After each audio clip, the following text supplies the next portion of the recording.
नमस्कार मंडळी, मुरंबा या मालिकेचा नुकताच एक प्रोमो आपल्यासमोर आला आहे। या प्रोमोमध्ये असं दाखवण्यात आलं आहे की इरावती ही मुलांना म्हणत असते की मुलांनो, हे मोबाईल घ्या आणि जोरजोरात ओरडाओरडा करू नका आणि खेळण्यापेक्षा मोबाईलवर खेळा, एन्जॉय करा, म्हणजे मला शांत झोप लागेल। इरावती ही मुलांना मोबाईल देत असताना रमा ही तिला पाहत असते। तेव्हा रमा ही विचार करू लागते की या शांततेची किंमत खूप मोठी आहे। मुलांचं मन आणि डोळे दोन्हीही खराब होतील, यावर काहीतरी उपाय करायलाच हवा। तर इकडे आपण पाहतो, झोपेतून उठते इरावती ही झोपेतून उठते आणि आरशासमोर जाते तेव्हा तिचे डोळे हे काळे झालेले असतात।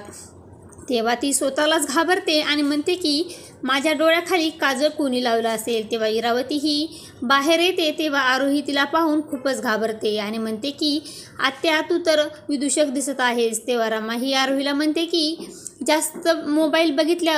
जास्त मोबाईल बघितल्यामुळे डोळ्याखाली काळं येतं, म्हणून जास्त मोबाईल बघायचा नाही।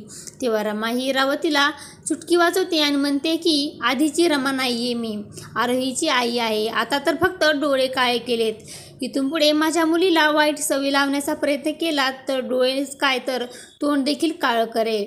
इरावती ही अतिशय घाबरते असते आणि आपल्याला या नवीन प्रोमोमध्ये असं काही पाहायला मिळणार आहे। मुरंबा या मालिकेचे सर्व अपडेट पाहण्यासाठी आपल्या चॅनलला लाईक करा, शेअर करा आणि सबस्क्राईब करायला विसरू नका। धन्यवाद।